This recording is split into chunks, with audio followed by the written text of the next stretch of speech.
So I guess your friends want a response. They're really going at it this morning, Mr. Spencer. Oh, and I guess I have to take on the two Mr. Spencers. That's the thing with bullies. Okay, so now your friends are escalating all night long. And you know what? Turning this into a police matter is really repugnant after you sexually assaulted me and you had another one of your sleazy football parties.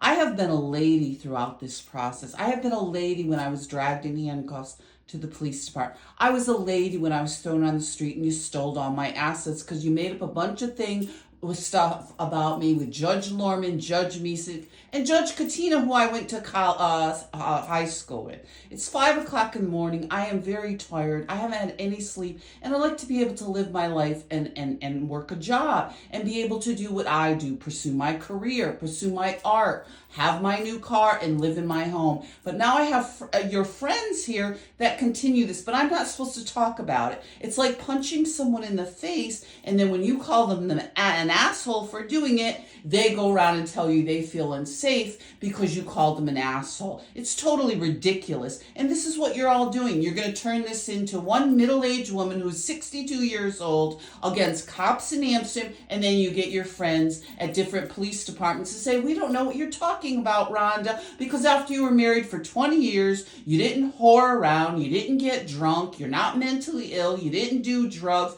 and you weren't involved in prostitution. These men get together and think it's entertainment. So this is what your friends continue here to do here with my ex-husband, because you hung around with my ex-husband all his life. The two of you were hanging around my ex-husband at the end and laughing and joking at the gym, making up all this stuff with the Megnas, making all this stuff up with my half family, making all this stuff up with my own mother. Yes, my own mother, which is pretty repugnant. And then y'all, because she showed up at my house and told me, well, the Megnas aren't your friend. I'm like, well, what are you talking about, Mom? I haven't seen them since I was a little girl. Oh, that's right, Rhonda. You don't realize, you will find out the hard way that they're police officers. Oh, ha, ha, ha. So again, I was a lady. I called Mr. Megna. I said, this has to do with my divorce. This is coercive control, which I reported up into my lake house with your friends Dougie and Pat up there, starting all this problem with Jimmy and the other Pat next door. Numerous sleazy parties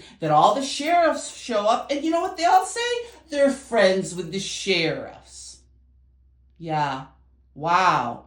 No, Look what goes on after you report, after you do what you're supposed to do. And wow, other people can divorce Rhonda, but with no incident, including my half family, including my cousin who moved around the corner, including his sister, with no incident. But I continually to have to be harassed in an apartment by people I don't even know. The police have been here 4 times. Your friends have been here 4 times because that's what they said on State Street. Oh, we're all friends with the police. What does that have to do with me? Well, you know what it has to do with me, because you make this stuff up. You make this stuff up about a middle-aged woman now, so now it's elder abuse, and then you terrorize someone in an apartment by people you don't know. So your friends are really looking to escalate here because they're bullies. They're bullies. So you get 3 more bullies here. You have this black woman next door telling the police that I'm mentally ill, which I don't know. And this has continued for a year now. Don't you think it's enough, Mr. Spencer?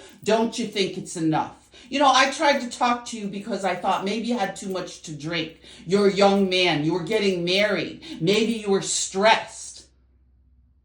Okay? But no, you turned this into a big war with the police. You know why? Because you did that deliberately with my ex-husband. Because you were stalking me around the city with my ex-husband, getting involved in all my personal business and turning this into a police matter. Because of course, if it becomes a police matter, then you're a middle-aged woman by yourself fighting with the police. And we know how that will go. We've seen that with various stories that come up through the BLM, which I've repeatedly gotten criticized about. But police brutality is a fact when it comes to domestic violence. When not only it comes to that, but it becomes a matter because I was abused as a child, which you all knew, because I used to go to the radio station and my mother's boyfriend would talk to your father and various other things. And then it became a matter when I married my ex-husband, and he went to football party because everything was a football party, wasn't it? just like all the other parties on the lake, just like all the other parties with these people. So I'd appreciate it if you would stop. I asked you in a nice way when I tried to get my car, which then I got arrested and they stole my new car. And I just called Mr. Megna recently to ask, and he said, well, it has nothing to do with the police. I said, you know what? I said, you make up all these false police reports, and then you continue this. Oh, well, we don't know who you are, so you don't know who I am. So it's round and round and round because he laughed in my face to begin with and said this is a civil matter. No, it's not a civil matter. You made up all these lying police reports. This was a divorce. I should have got my assets so I could live in my home and be left alone and now not be terrorized by the police or their friends. And then I find out that Mr. Doug Hopkins works for the police. My ex-husband has police in his family. There were police involved with Mr. Winters, and y'all continue to think this is entertainment. Well, it's not entertainment for victims. It certainly wasn't entertainment when we have BLM, and it's certainly not entertainment when we talk about things like Me Too, domestic violence, and now what? We have a mini Epstein Island up there in the trailer parks, and y'all can't do your job up there. So I'd appreciate this would stop so I can live my life, because once again, I am a victim. I'm an innocent person, and I shouldn't be terrorized by you people and turning into this some sort of harassment against me after not doing anything. Stand with victims, and certainly involving in my divorce and then pretend you don't know who I am. That's pretty repugnant considering that you were all palling around with my ex-husband long before I came along. Be safe out there, guys, because this is what's going on. These people want to continue to escalate.